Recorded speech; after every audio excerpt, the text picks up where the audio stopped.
আচ্ছা 10-এর পরে 11 অঙ্কগুলো যদি একটু দেখো, এখানে বলছে একটি সমবাহু ত্রিভুজের দুইটি শীর্ষবিন্দুর স্থানাঙ্ক 0, -4 এবং 0,4 হলে এর তৃতীয় শীর্ষ বিন্দুটির স্থানাঙ্ক নির্ণয় করো। এটা একটা ভালো অঙ্ক, ইম্পর্টেন্টও বটে। দেখো 11-1 এটা কীভাবে করা যায়।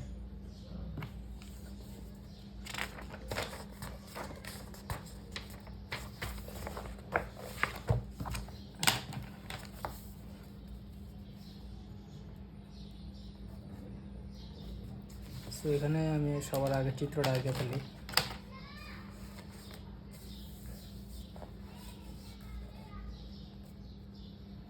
একটু রিয়েল চিত্রটা আঁকার চেষ্টা করি।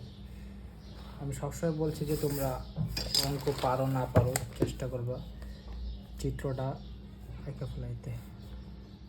জ্যামিতিতে চিত্রই মেইন আর কি, ঠিক আছে। তো এটা হচ্ছে আমার মূল বিন্দু। ও দুইটা বিন্দুর কথা বলছে, একটা হচ্ছে মানে সমবাহু ত্রিভুজ বলছে আর কি, ঠিক আছে। দুটি শীর্ষ বিন্দু 0, -4, ঠিক আছে। 0, মানে হচ্ছে ভুজের মান যদি 0 হয় অবশ্যই এটা কি ওয়াই অক্ষর উপর অবস্থিত হবে। তাহলে 0, -4 ধরো এখানে আসে 1 2 3 4, এটা ধরো এখানে, যেমন এটাকে আমি ধরলাম।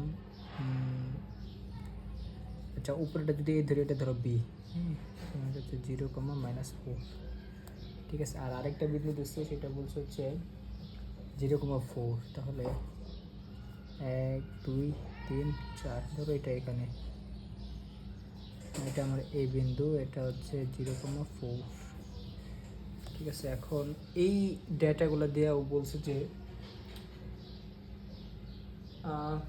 যে হলে এর তৃতীয় শীর্ষবিন্দুটি স্থানাঙ্ক নির্ণয় করো, 3 নম্বর শীর্ষ। কিন্তু বলছে এটা হচ্ছে একটা সমবাহু ত্রিভুজের দুইটি শীর্ষ, মানে এখানে একটা ত্রিভুজ আছে। সো 3 নাম্বার যে বিন্দুটা আছে ওটার স্থানাঙ্ক নির্ণয় করতে হবে। সমবাহু যেহেতু বলছে, তার মানে প্রত্যেক বাহুগুলো কিন্তু সমান, ঠিক আছে। সো দেখো এখন আমি এই স্থানাঙ্ক দিয়ে আমি কিন্তু কিছু জিনিস বের করে ফেলতে পারি আর কি। যেমন দেখো এখানে এই এই জায়গাটা কিন্তু আমার 4, যেহেতু এটা 4 আর কি, এটার কোটির মান 4, মানে কি এটা 4, এটাও কিন্তু আমার 4, মানে এই অংশটা 4, ঠিক আছে। এই অংশটা 4, এটা 4, কারণ এটা হচ্ছে কি আমার 4 আর কি। আমি এই স্থানাঙ্ক দেখে এটা বুঝে ফেলতেছি। সো যদি এটা 4 হয়, তার মানে ও ইকুয়াল টু ওবি, এটা তোমরা এখানে ও ইকুয়াল টু ওবি হবে, এটা এখানে মানে ছবি দেখে বোঝা যায় আর কি, ঠিক আছে। সো তাহলে এবি ও বিন্দুটা কি, এবি এর মধ্যবিন্দু। দেখো এখানে ও বিন্দুটা হচ্ছে এবি এর মধ্যবিন্দু। দেখো এটাও 4, এটাও 4, পুরাটা 8 হলে কি এটার মধ্যবিন্দু হচ্ছে আমার ও, ঠিক আছে। এখন দেখো এটা যেহেতু সমবাহু ত্রিভুজ, ও বলে সমবাহু ত্রিভুজ, তাহলে দেখো এই যে তৃতীয় শীর্ষটা, এটা কিন্তু তোমার মানে এই বাহুর মধ্যবিন্দুর বরাবরই কোথাও হবে আর কি, যেহেতু ও বলতে সমবাহু ত্রিভুজ, ঠিক আছে। এখন দেখো তৃতীয় শীর্ষবিন্দু আমরা কীভাবে বের করতে পারি আর কি, ঠিক আছে। ফার্স্ট কথা হচ্ছে ভাই, এখানে তৃতীয় শীর্ষবিন্দুটা অবশ্যই কি এবি এর মধ্যবিন্দুর উপরেই হবে। মানে যদি এটাকে তুমি, এটা ধরো মানে একটা বাহু আর কি, ঠিক আছে। যদি এটা একটা বাহু হয়, তাহলে মানে আমার তৃতীয় যে শীর্ষবিন্দুটা, মানে বিষয়টা এরকম ধরো, এই যে এইরকম আর কি, ঠিক আছে। এরকম হলে দেখো এইটা যদি এইটা হয় আর কি, তাহলে আমার কি, যেহেতু এটা সমবাহু ত্রিভুজ, সবগুলো বাহু সমান, এটাও সমান, এটাও সমান, এটাও সমান, তার মানে এটার যে মধ্যবিন্দু বরাবর কিন্তু আমার এই তৃতীয় শীর্ষটা হবে আর কি। আমার এই শীর্ষ আর এই শীর্ষের মান কিন্তু দেওয়া আছে, দেখছো এই যে এ আর বি দেওয়া আছে, কিন্তু তৃতীয় শীর্ষটা কি হবে, এই বি এর মধ্যবিন্দুর বরাবর কোথাও হবে, হয়তো এই পাশে হবে, না হয় এই পাশে। আমি এটা বুঝতে পারছি, এটা কিন্তু এই বি এর যে মধ্যবিন্দুর উপরেই হবে, হয়তো এই পাশে, না হয় এই পাশে। এটা বুঝো করে দেখো, মানে বামে হবে বা ডানে হবে, কারণ এটা সমবাহু ত্রিভুজ, ঠিক আছে। সমবাহু না হলে আমি হয়তো কোনাগানিতে হইতো আর কি, কিন্তু সমবাহু হওয়ার কারণে কি হবে, আমার এই যে এই স্থানাঙ্কটা অবশ্যই এটা বরাবর হবে একদম, মানে এর মধ্যবিন্দু বরাবর। এর মধ্যবিন্দু কিন্তু আমার ও, এটা বুঝো কিনা দেখো। আর না হলে কিন্তু সমবাহু ত্রিভুজ হবে না। হ্যাঁ, মানে যদি মধ্যবিন্দু হতে বামে ডানে হয় তাহলে এদিকে হলেও কিন্তু সম্ভব হবে না, এদিকে হলেও সম্ভব হবে না, বেঁকা ত্রিভুজ হয়ে যাবে। কিন্তু যদি একদম সোজাসুজি বরাবর হয় এই পাশে তাহলে কিন্তু আমি এটা দেখতে পারি একটা সমবাহু ত্রিভুজ হবে আর কি, ঠিক আছে। সো এখন দেখো আমার, তার মানে যেহেতু এটা হচ্ছে আমার যেহেতু মধ্যবিন্দু, তাহলে এই বরাবর এই পাশে হবে, না হলে এই পাশে হবে, তারপরে এক্স অক্ষের উপর হবে, এটা বুঝতে পারছি। আর এক্স অক্ষের উপর যদি হয় তাহলে আমরা জানি ওই বিন্দুর কি কোটি কিন্তু শূন্য হয়। হ্যাঁ, তার মানে অলরেডি আমরা এটার কোটির মানও মানে বের করে ফেলাইছি, ঠিক আছে। এখন দেখো, এখন ধরো আমার এই দৈর্ঘ্যটা আমরা জানি কত, দেখো একটা বাহুর দৈর্ঘ্য কিন্তু এটা 4, এটা 4, তার মানে 8। সো এটা ধরো এখানে নিলাম, আমি এখানে একটা বিন্দু নিলাম, এটা আমরা বুঝতে পারছি কারণ এটা সমবাহু ত্রিভুজ হলে এটা যদি একটা বাহু হয় তাহলে কি হবে, এটা একটা বাহু হলে এইটার যে দুটো শীর্ষবিন্দু আছে মানে এই বাহুর মধ্যবিন্দু হবে তৃতীয় শীর্ষবিন্দুটা আর কি, না হলে এটা সমবাহু ত্রিভুজ হবে না, এটা তো তোমরা বুঝতে পারছো। তাহলে আমি একটু যোগ করে দিই, এইটা ঠিক আছে, মানে এইরকম আসে। কারণ এটা আমি অলরেডি ধরে নিলাম এটা সি বিন্দুর অলরেডি আমরা কিন্তু কোটির মান শূন্য জানি আর কি, ঠিক আছে। এখন বুঝের মানটা, কারণ এটা এক্স অক্ষের উপরে অবস্থিত, তোমরা এটা বুঝতে পারছো তো। কারণ সমবাহু ত্রিভুজ হতে হলে অবশ্যই কি এ বি এর মধ্যবিন্দু বরাবরই হবে আমার তৃতীয় শীর্ষটা আর কি, না হলে কিন্তু সমবাহু ত্রিভুজ হবে না। একটু ব্যাকা হলে এই বাহুটা বড় হয়ে যাবে, এই বাহুটা ছোট হয়ে যাবে, বা এই পাশে হলে এই বাহুটা বড় হয়ে যাবে, এই বাহুটা ছোট। তার মানে আমরা এটা থেকে এটা বুঝতে পারলাম যে অবশ্যই তৃতীয় স্থানাঙ্কটা বা শীর্ষটা কি অবশ্যই এক্স অক্ষের উপর অবস্থিত, হয়তো এই দিকে, নাহলে এই পাশে। যেমন যদি এই পাশেও সেম হতে পারে আর কি, তো এটা একটু অন্য কালার দিয়ে আর কি, এখানেও হতে পারে। এখানেও কিন্তু আমরা জানি যে কোটির মান শূন্য, সো এখানেও হতে পারে এরকম, নির্দিষ্ট করে বল না যে কোন পাশে। এটাও সি হতে পারে আর কি, বা সি প্রাইম ধরো এটা, ঠিক আছে। সো এই হচ্ছে আমার ঘটনা। এখন দেখো, যেহেতু এই পুরোটা একটা বাহু যদি আমার 8 হয়, 4 + 4, এটাও কি 8 হবে, এটাও 8 হবে, এটাও 8 হবে, এটা মানে দূরত্ব আর কি, ঠিক আছে। এটাও এটা। সো আমি এই ত্রিভুজটা নিয়ে কাজ করি, দেখো তাহলে কি আসে। এখন আমার এই স্থানাঙ্কটা বের করতে হবে। স্থানাঙ্ক বের করা মানে আমি যেহেতু এটা অলরেডি এটা কোটির মান জানি, ভুজের মানটা লাগবে শুধু। এখন দেখো এই অংশটা যদি বের করতে চাই, আমি এটা অলরেডি জানি, এটাও জানি, তাহলে এটা কি একটা সমকোণী ত্রিভুজ হয়ে যায় না। তার মানে কি তুমি কিন্তু এটা বের করতে পারবে, মানে লম্বটা বের করে ফেলতে পারবে আর কি, বা ভূমিটা বের করে ফেলতে পারবে অবশ্যই, ঠিক আছে। সো এখানে আমরা পিথাগোরাস অ্যাপ্লাই করতে পারি, যেমন বলতে পারো O² plus AC² equal to OC² equal to, তুমি বলতে পারো যে AC², ঠিক আছে। এইটা প্লাস এইটা ইকুয়াল টু এটা, যেমন পিথাগোরাস ত্রিভুজ OACA, পিথাগোরাস মানে OACতে এই জায়গাটা যদি পিথাগোরাস হবে তাহলে এটা প্লাস এটা ইকুয়াল টু এটা আর কি। যেমন কারণ লম্বের বিপরীতে সবসময় অতিভুজটা হয়, তাহলে এখানে তুমি বলতে পারো OA² plus OC² equal to AC²। দেখো বুঝো কিনা। তাহলে OA² ছিল আমার হচ্ছে কত 4, OA² ছিল আমার 4, আর ওসিটা কি, ওসিটা কিন্তু আমি জানি না, ঠিক আছে, এটার মান জানি। তাহলে প্লাস OC² ইকুয়াল টু কত, AC - 8²।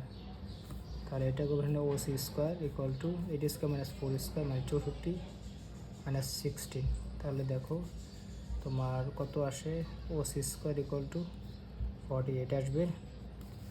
তাহলে OC ইকুয়াল টু কত আসে 48, মানে এটাকে ইকুয়াল আসবে হচ্ছে তোমার ±4√3 এরকম আসবে। তার মানে দুইটা মান আসছে দেখো, তার মানে দুইটা মান আসছে, মানে একটা হবে প্লাসের 4√3, একটা হবে মাইনাসের 4√3 আর কি, ঠিক আছে।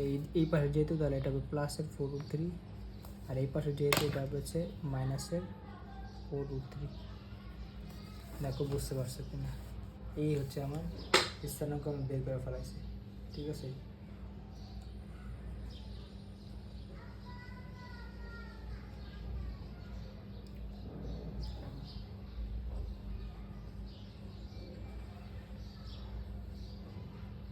এখন দেখো আমি এখানে যেই জিনিসটা আসলে বোঝাতে চাইছি যে মনে রাখবে এটা যেহেতু সমবাহু ত্রিভুজ, তাহলে সমবাহু ত্রিভুজে যে আমরা এই বাহুটা পাইছিলাম, এই বাহুর একদম মধ্যবিন্দু বরাবর হবে হচ্ছে আমার 3 নম্বর স্থানাঙ্কটা বা শীর্ষটা, ঠিক আছে? নাহলে এটা কোনোভাবে এটা সমান হবে না, বাঁকা হয়ে যাবে। সো এইটা যদি তুমি বোঝা যাও তাহলে একদম ইজি হয়ে যায়। আর চিত্র আঁকার ফলে আমরা কিন্তু দেখতে পাইছি যে এর মধ্যবিন্দুটা ছিল হচ্ছে তোমার মূলবিন্দু, আর যেহেতু ওই মূলবিন্দুটা ওই মধ্যবিন্দু, ওই মূলবিন্দু বরাবরই আমার কি তৃতীয় শীর্ষটা হবে, তাহলে বুঝতে পারছি যে এটা এক্স অক্ষের উপর অবস্থিত হবে। সেই জন্য আমরা কিন্তু অলরেডি এক্সের মানটা কিন্তু এখানে কিন্তু ওয়াইয়ের মান 0, কারণ এক্স অক্ষে ওয়াইয়ের মানটা 0 হয় আর কি, ঠিক আছে? ওইটা বসে আমরা একদম ইজিলি এটা বের করে পাইছি সমকোণ ত্রিভুজ দ্বারা, ঠিক আছে? ওইটাই আমার দরকার ছিল। এটা একটা ভালো অঙ্ক। সো এটা আমি মানে চিত্র আঁকার জন্য ধরো এটা 1 স্টার, ঠিক আছে? এটা কঠিন না যদিও, কিন্তু কথা হচ্ছে জিনিসটা একটু বুঝতে হবে চিত্র আঁকা। তোমরা এটা একটু প্র্যাকটিস করে বাসায় ভালোভাবে। সো একটা এবার দেখো 11-2 কি বলছে যে এবিসি সমবাহু ত্রিভুজ, এখানে সমবাহু ত্রিভুজ এ ও বি এর স্থানাঙ্ক যথাক্রমে দুইটা স্থানাঙ্ক দেওয়া আছে। এই বাহুর যে পাশে মূল বিন্দু তার বিপরীত পাশে সি বিন্দু অবস্থিত, সি বিন্দুর স্থানাঙ্ক নির্ণয় করে। দেখো সেম অঙ্ক, কিন্তু এখানে মান আসবে একটা, কারণ বলছে যে এবির বাহু যে পাশে মূল বিন্দু অবস্থিত তার বিপরীত পাশে হচ্ছে সি বিন্দু অবস্থিত, ঠিক আছে? মানে এবি বাহুটার যদি বাম পাশে মূল বিন্দু অবস্থিত হয়, তাহলে এই ডান পাশে আমার হবে হচ্ছে সি বিন্দুটা, মানে এরকম একটা অবস্থা। বা ওইটা যদি বাম পাশে হয়, ডান পাশে হয় মূল বিন্দু, তাহলে বাম পাশে আমার কি হবে, ওই সি বিন্দুটা। সেম অঙ্ক, একটু তোমরা এটা করতে পারবা। তাও আমি একটু যদি দেখাই দিই, যেমন দেখো চিত্রটা যদি আঁকার চেষ্টা করি, সেমভাবে চিত্র বাই আঁকতেই হবে।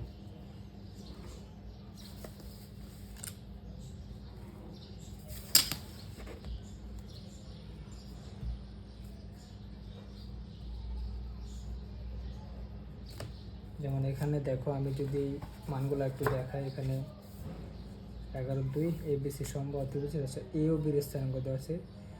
এটা দেওয়া হচ্ছে তোমার 3,4, আর বি দেওয়া আছে হচ্ছে 3,6। এখানে কিছু জিনিস অর আর ভুজ কিন্তু সমান, তাহলে দেখো এখানে 3,4টা কোথায় আসে, যেমন 1 2 3, আর 4 আসবে কই, 1 2 3 4। ধরো এটা এখানে আর কি, এটা হচ্ছে আমার এ বিন্দু, এ, এটা এ ধরো আমার 3,4, আর বি বিন্দু দিচ্ছে হচ্ছে আমার 3,6, তাহলে 3 6 একটা উপরে হবে 5 6। ধরো এখানে বি বিন্দু 3,6, ঠিক আছে? তাহলে আমার তৃতীয় শীর্ষটা কি হবে সেটা দেখাতে হবে। আমি তৃতীয়টা একটু যোগ করে দিই। এটা আমার হচ্ছে একটা বাহু হয়ে গেছে। এখন যেহেতু এটা একটা, আরেকটা জিনিস কি আমি এখানে একটু বোঝাই, যেমন দেখো এখানে কিন্তু আমার মানে ওদের ভুজ সমান, দুইটা বিন্দু যদি ভুজ সমান হয়, তাহলে ওই দুইটা বিন্দুর সংযোগ রেখাংশ বা সরলরেখা কিন্তু অবশ্যই ওয়াই অক্ষের সমান্তরাল হয়। আবার আমরা জানতাম দুটি বিন্দু যদি কোটি সমান হয়, তাহলে সেটা হয় হচ্ছে এক্স অক্ষের সমান্তরাল, ঠিক আছে? এটা একটু মাথায় রেখো, অবশ্যই এটা ওয়াই অক্ষের সমান্তরাল হবে আর কি, ঠিক আছে? তো এখন দেখো যেহেতু আমার তোমার কি বলে এখানে ও বলে দিচ্ছে যে তৃতীয় শীর্ষবিন্দুর স্থানাঙ্ক নির্ণয়, না যেটা এবি বাহুর যে পাশে মূলবিন্দু অবস্থিত, দেখো এবি বাহুর বাম পাশে মূলবিন্দু অবস্থিত, এই যে এবি বাহুর যে পাশে মূলবিন্দু অবস্থিত তার বিপরীত পাশে সি বিন্দুর অবস্থিত, তাহলে আমার সি বিন্দুটা কিন্তু এখানে হবে। তাহলে এটার মধ্যবিন্দু কি, এটার মধ্যবিন্দু কিন্তু এটা যদি মধ্যবিন্দু হয়, তাহলে তো সি বিন্দুটার অবস্থান হবে এখানে। এই পাশে হইতে পারতো, কিন্তু এই পাশে আমার নিতেও না করছে, তাহলে সি বিন্দুটা হবে এখানে। হ্যাঁ, সো দেখো আমি একটু যদি যোগ করে দিই, আর আরেকটা জিনিস হচ্ছে এটা একটু যোগ করে নিয়ে আগে। যেমন এইখানে দেখো ও হচ্ছে 4, ও হচ্ছে 6, তার মানে এই পুরোটা কিন্তু আমার 2। হ্যাঁ, কারণ এখানে হচ্ছে ওর কোটি 4, এখানে ওর কোটি 6, তার মানে এটা 4, তার মানে এটা 1, এটা 1, তাহলে এটা পুরো 2 হলে এটাও 2, এটাও 2। বুঝতে পারছো তো এটা, ঠিক আছে? তার মানে দেখো এটা কি আসে, তো আমার সি বিন্দুর স্থানাঙ্ক চাইছে আর কি। সো এখন এটা যদি 1 হয়, এটা 1 হয়, দেখো এটা অঙ্ক মানে না করা না করলেও আর কি পারা যায়, যদি এটা 1 হয় এটা 1 হয়, এটা 2 হলে এটাও 2 আর কি। সো দেখো, তাহলে দেখো এটার কিন্তু আমার কোটির মানটা অলরেডি জানিয়ে গেছি, কোটির মান হবে 5, কারণ এটা 1 উপরে আছে আর কি।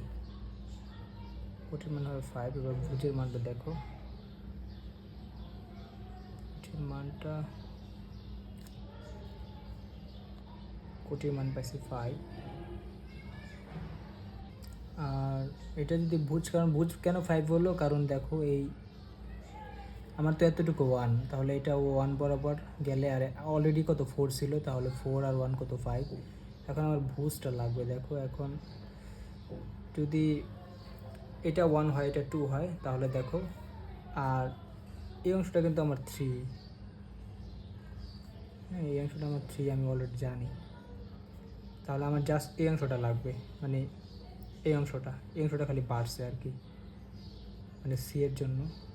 ছবি কিন্তু ভাই আমি শুধু ছবি আঁকতেছি, অঙ্ক এই অংশ শুধু বাড়ছে, তার মানে এটার সাথে এই অংশটা যদি প্লাস করে দিই তাহলে কিন্তু আমি ভুজের মানটা এখানে পাই।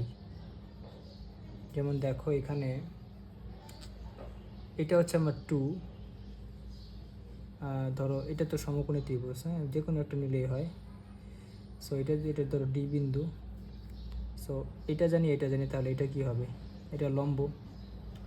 লম্ব হলে আমরা জানি হচ্ছে সিডি স্কোয়ার, মানে সিডি স্কোয়ার ইকুয়াল টু লিখতে পারবা, সিডি স্কোয়ার ইকুয়াল টু তোমার অতিভুজ হচ্ছে তোমার এই এসি স্কোয়ার মাইনাস এডি স্কোয়ার, এসি স্কোয়ার মাইনাস এডি স্কোয়ার। সো এখান থেকে এসির মানটা কত, এসির মান হচ্ছে 4 মাইনাস 1, তার মানে কত স্কোয়ার মাইনাস এটা আই স্কোয়ার কেন দিলাম আবার, 2 স্কোয়ার ইকুয়াল টু 4, কারণ এটা 2 আসছিল, আর এটা ধরো আমার 1, মানে 2 স্কোয়ার আসলে আমি ভাঙা লাগবে 2 স্কোয়ার আসলে, 2 স্কোয়ার মাইনাস 1 স্কোয়ার, তাহলে 4 মাইনাস 1 তাহলে 3। তাহলে দেখো আমার এই অংশটা কিন্তু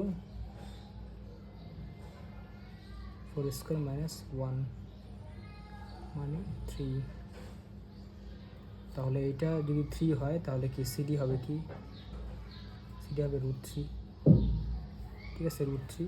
এখন আমি এখানে প্লাস মাইনাস মানটা নিতে পারতাম, তোমরা জানো যে এটাকে আমি স্কোয়ার উঠতে গেলে প্লাস মাইনাস 3 আসতো, কিন্তু এখানে নিব না প্লাস মাইনাসটা, কারণ হচ্ছে ও বলে দিচ্ছে যে আমার এটা যে মূলবিন্দু যেই পাশে আসছে সি বিন্দুতে বাম ওটার অপর পাশে থাকবে বা বিপরীতে থাকবে, এই জন্য। আর যদি না বলতো তাহলে আমি এখানে প্লাস মাইনাস নিয়ে দেখতাম এখানে একটা মান আসতেছে।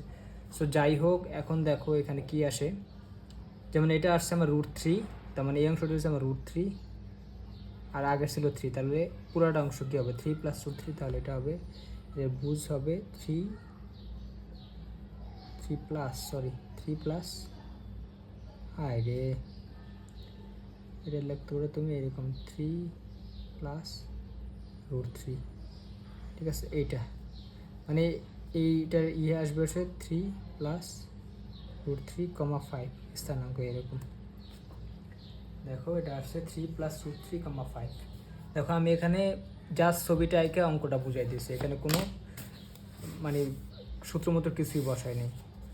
সো এই দেখো 3 প্লাস √3, 5 এইরকমই আসছে। এটাও ভালো অঙ্ক ছিল, মানে সেম টাইপের। সো এখন হচ্ছে তোমরা এগুলো একটু মাথায় রাখবা, আমি এই জন্য বলছি যে ছবিটা অনেক বেশি ইম্পর্টেন্ট, কারণ ছবি আঁকলে তোমরা একটা আইডিয়া হবে যে কি, মানে ভুল হওয়ার সম্ভাবনা একদমই কমে যাবে আর কি, ঠিক আছে। সো এটা গেল আর কি। এখন দেখো 12 নাম্বার কি বলছে, 12 নম্বর বলছে যে ওয়াই অক্ষ ও এত থেকে, মানে এত বিন্দু থেকে 7.2 বিন্দু থেকে এই বিন্দুটির দূরত্ব সমান হলে এর মান নির্ণয় করো, ঠিক আছে। কইছে যে ওয়াই অক্ষ এবং এটা থেকে এই দূরত্বটা সমান। এখন দেখো ওয়াই অক্ষ থেকে একটা বিন্দুর দূরত্ব কি হয় এটা আমরা জানতাম, ওয়াই অক্ষ থেকে দূরত্ব হয় ওই বিন্দুর কিন্তু মানে ভুজের মান, আবার এক্স অক্ষ থেকে দূরত্ব হয় ওই বিন্দুর কোটির মান, এটা কিন্তু আমরা পড়াইছিলাম প্রথম ক্লাসে আর কি। যেমন 12 1 নাম্বার যদি দেখাই, ঠিক আছে। এখানে ধরো এইরকম একটা অবস্থা,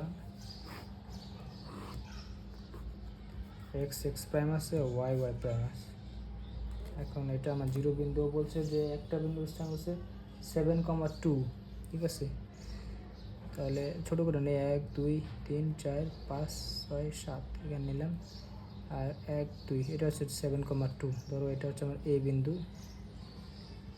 7,2। এখন বলছে এ বিন্দু এবং কি তোমার আরেকটা দেওয়া আছে যে a,5, তাহলে 5 অবশ্যই ধরো 2 3 4 5 মানে এরকম একটা জায়গায় হবে আর কি, কিন্তু মানে এইটা হবে এই জায়গায় আর কি, কোটিটা এই জায়গায় হবে, কিন্তু ভুজের মানটা বলছে এ। এখন ও শর্ত বলে দিচ্ছে যে কি হবে, যে ওয়াই অক্ষ থেকে এই দূরত্ব যতটুকু হবে তোমার এই বিন্দু থেকে দূরত্ব তাই হবে। আর আমরা জানি কি ওয়াই অক্ষ থেকে কোনো একটা বিন্দু দূরত্ব হয় ওই বিন্দুর ভুজের মান। তাহলে আমি এটা একটু আরেকটু কাছাকাছি লিখি, এখানে দিই, ধরো এটা সমান দেখা যায় আর কি, ধরো এখানে দিই, কারণ নাহলে সমান হবে না আর কি। সো এটা আমি যোগ করে দিলাম, এই বিন্দুটাও বলছে কত a,5, ঠিক আছে, আর এটাও একটু যোগ করে দিই, তাহলে বলছে এই দূরত্ব সমান, ঠিক আছে। সো এটা হচ্ছে ধরো আমার এম লম্বটা এনেছে এই বিন্দু থেকে আর কি, হ্যাঁ, কারণ আমি জানি তো যে এইটা কিন্তু হবে হচ্ছে ওয়াই অক্ষ থেকে কোনো একটা বিন্দুর দূরত্ব হয় কি ওই বিন্দুর ভুজের মান, তাহলে ভুজের মান হচ্ছে এই, এখানে মান দেখে অবশ্যই আমি মডুলাস দিচ্ছি আর কি, ঠিক আছে।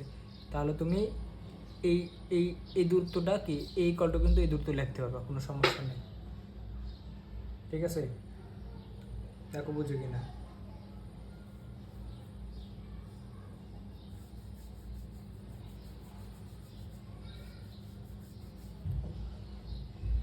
এটা ধরো পি বিন্দু,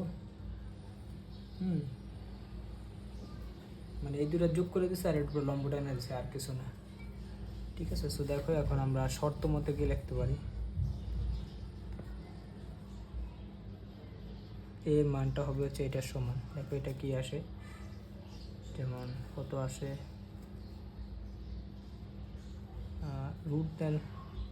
রুট দিলে দেওয়া যায়, কিন্তু ডাইরেক্ট যদি একটু লেখা দিই দেখো দিয়ে করি সমস্যা নেই, যেমন রুট ওভার করলে দেখো এখানে আসে হচ্ছে তোমার a-7 হোল স্কোয়ার প্লাস হচ্ছে তোমার 5-2 হোল স্কোয়ার, ঠিক আছে। সো পরবর্তীতে আমি ধরো বর্গ করে দিলাম, তাহলে থাকবে শুধু ওয়াই স্কোয়ার, বর্গ করে এখান থেকে এ স্কোয়ার, কারণ তোমার উভয় পাশে বর্গ করে রুটটা চলে যাবে, রুট চলে গেলে এখান থেকে হচ্ছে ডাইরেক্ট সূত্র বসে দিলে কত থাকে দেখো,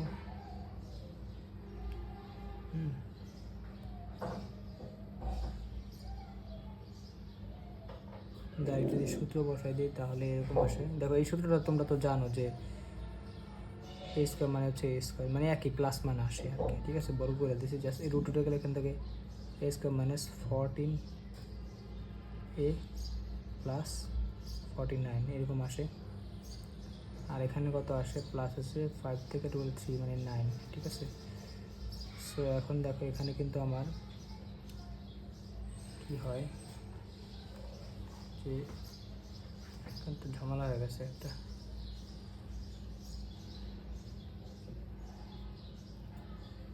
তাহলে দেখো এ স্কোয়ার কাটা চলে যায়, আমার থাকে এখানে 14a থাকে, যদি এই পাশে নিয়ে আসি তাহলে 14a ইকুয়াল টু 49 প্লাস হচ্ছে তোমার কত 9, তার মানে কত আসে এখানে 58 আসবে মেবি 58, তাহলে এখানে a ইকুয়াল টু কত 58 ডিভাইড বাই 14, তাহলে মানটা আসবে এইরকম, ধরো হচ্ছে এরকম, বা তুমি যদি ভাগ করে দাও 7 দ্বারা, 2 দ্বারা ভাগ করে দিলে কত আসে 7 দুগুণে 14 আসে, আর এখানে হচ্ছে 58 অর্ধেক করলে আসে 29, ঠিক আছে। সো এটা আসছে আমার এর মান, হ্যাঁ এই কলটা এটা আসছে। সো এখানে এর মান এটাই আর কি, তুমি বসে দেওয়া 29 ডিভাইড বাই 7, এরকম একটা অবস্থা আর কি, ঠিক আছে। আর এটার মান দেওয়া আছে, এখানে সামথিং একটা পয়েন্ট দেওয়ার দরকার নেই, আলামে রাখো তুমি। তো এটা গেল।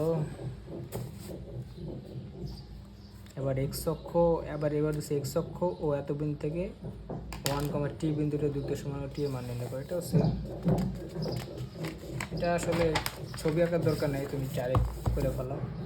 যে তুমি বুঝে গেছো, আমি তো শিখাইছি তোমাদের। দেওয়া আছে বিন্দু কি, একটা হচ্ছে 5,4 বিন্দু হতে, এটা ধরো এ বিন্দু আর পি বিন্দু দেওয়া আছে কোনটা 1,t হলে কী করেছে যে মানে এইটা কি ও হতে আর এক্স অক্ষ থেকে দূরত্ব সমান, তাহলে এক্স অক্ষ থেকে কোনো বিন্দুর দূরত্ব হয় কি ওই বিন্দুর আমরা জানি কোটির মান, ভুজের মান না কিন্তু কোটির মান হয়। তাহলে তুমি এরকম লিখতে পারবে কোটি কিন্তু এখানে টি করে লিখতে পারবে যে এটা দূরত্ব আর কি। তাহলে কী লেখা যায় এখানে √, দেখো 5 প্লাস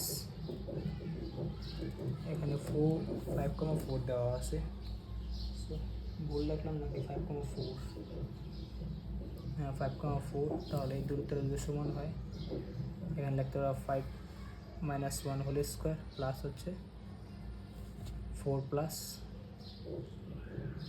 লিখতে হবে যে 4 - t whole square, 4 - t whole square, ঠিক আছে। এটা করলে হয়ে যাবে, বর্গ করে দিলে কি এখানে থাকবে টি স্কোয়ার ইকুয়াল টু, এটা যদি ভাঙা দিই তাহলে এটা আগে রাখলে ভালো হইতো।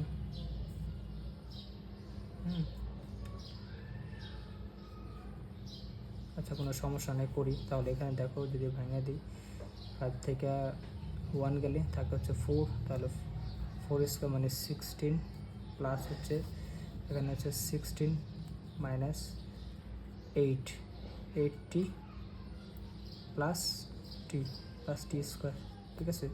সো টি স্কোয়ার কাটা যায়, তাহলে এখানে যদি 8t ইকুয়াল টু 32, তাহলে টি ইকুয়াল টু যদি